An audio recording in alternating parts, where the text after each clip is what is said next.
So this now becomes part 2, and I just did part 1. So yes, I'm a socialist, you know, and obviously I'm a capitalist as well, and I'm everything else that Australia is, you know,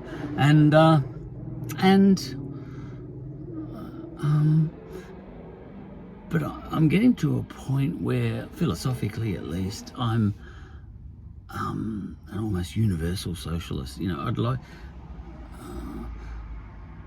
philosophically, I think, especially health and education, should be socialized on a planetary level, you know, one way or another.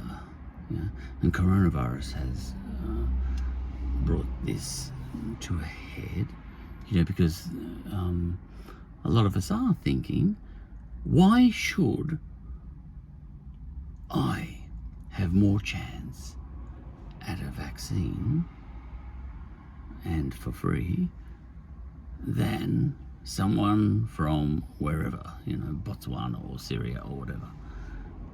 Why? You know? And if the answer to that is, well, I shouldn't actually ethically, philosophically, or whatever, have more access to a vaccine, better access to a vaccine for coronavirus, especially given Australia's got no coronavirus, than a person in Botswana or Syria or whatever, then should I, in the event that I get cancer, for example, have access to free treatment, which is what I've got if I get cancer in Australia, because we've got a socialist healthcare system, and we're all happy about that in Australia, on both the left and the right. Yeah, there might be a couple of people, you know, extremists on the right who might say get rid of Medicare, but no, 98% of people in Australia are socialist when it comes to healthcare. You know, they might differ slightly on how socialist they want to be, but 98%, or whatever percent, you know, 97 maybe, you know, of Australians are socialist when it comes to healthcare and education. You know, no one's saying rip out all the high schools and make all education private, are they? You know? So we're socialist. Now, in the same way that we should all, this is what I think should happen. Now, whether it can happen or not, you know, whether it's impractical or practical, I think it's impractical, but that doesn't mean you should be philosophically against it. See, a lot of people say, because socialists, putting in socialist systems on a planetary level is so rife with corruption that I don't even believe in it philosophically. That doesn't make sense.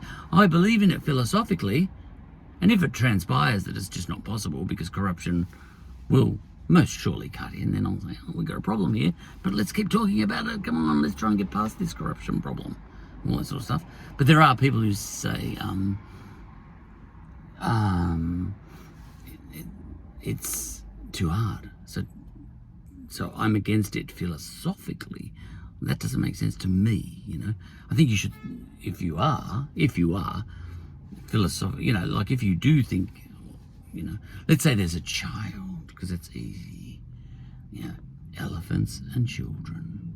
Everyone loves elephants and children, just about. Now, if there's a child in, I don't know what country, America, you know, a poor child in America, I'm trying to think of a third world country, essentially, when it comes to healthcare, and that's America. You know, if you're poor in America, all right, and you haven't got any insurance and you get cancer, well, you're gone, you know. But in Australia, if you're a child and you've got cancer in Australia, you're okay. I don't know how it works with children in Australia. In America, do they deny treatment to children if they're not rich? All right, we'll say a grown-up, all right? So a poor person in Australia will get world-class treatment if he or she gets cancer. Whereas if you're in America, I think you don't. You have to have insurance, or they just turn you away from the hospitals and say, listen, just go home and, you know, make memories, you know? So there's the difference. So America's third world when it comes to that, I suppose. So now as an Australian, I like the way it is here, even though I have to pay more taxes, so that so that we can have a universal healthcare system, so that in an emergency you won't miss out, and you won't have to sell your house either. In America, is that the case? Like if you have a car crash and you haven't got insurance, you'll get treated as an emergency patient, but then you'll lose your house or something. You have to pay for it because you didn't have insurance. Is that the way it works in America? If it is, I prefer Australia. And if philosophically I prefer our local universal healthcare in Australia, then does it not follow that philosophically, no, it doesn't follow, but I happen to think that should happen on a global level. I think that. And yet I've done 40 or 50 episodes on how trying to make socialism work on a global scale, even if it's in terms of just a few issues like health and education, has got that many problems that I don't know how those can be overcome. However, that doesn't make me philosophically against it. And I wouldn't mind, I haven't got time, like when I express support for socialism on a global level, in terms of a few different things,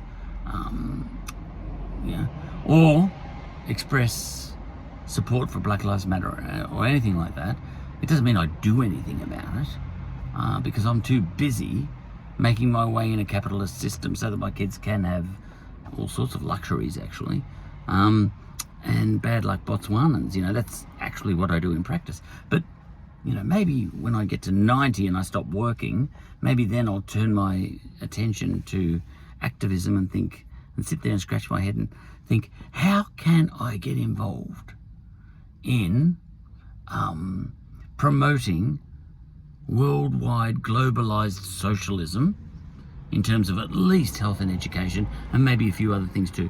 That's what I'd like to do when I reach 90. And I don't know how I'd get involved, because there's no one so evil as someone who remains silent when there's unfair things happening in the world. How do you not remain silent? How do you have a voice? If you, especially if you don't, well, I've got a voice here because I'm speaking into this thing, but besides that, I haven't got a voice because I don't attract followers and I'm not on social media. If I wanted to have a voice, I would put this stuff that I do on social media, but I don't have any social media accounts. I don't have anything. No Facebook, no Instagram, no Twitter, none of that, TikTok, none of those things. I've got none of those things, so I can't promote, I can't push my voice beyond more than none or one or two people ever, because I'm not giving myself a chance to do that, because I'm philosophically against social media, you see, because I don't like it. So, you must speak up. How? How do I speak up? How, do I wind this window down and yell? Maybe I could write a book or something, I don't know. I don't know how I'll do it, but when I get to 90, I'm going to try and promote a globalized socialist system for health and education. That's what I'm going to do. And I'm such a horrible person for not, having no intention of doing it before then. And I would like to have a voice on Black Lives Matter, but I don't know who I could talk to. I don't know how I could get my voice out there beyond one or two people. How do you get 10,000 followers if you're not on social media? How do you get 20,000 followers if you're not on social media? How can you be a voice for change if you're not on social media? I actually don't even know how to do it. I could write a book, but I'm not a good writer. I could write articles for newspapers, but I'm not a good writer. I don't even know how you have a big voice. Okay, end of that episode.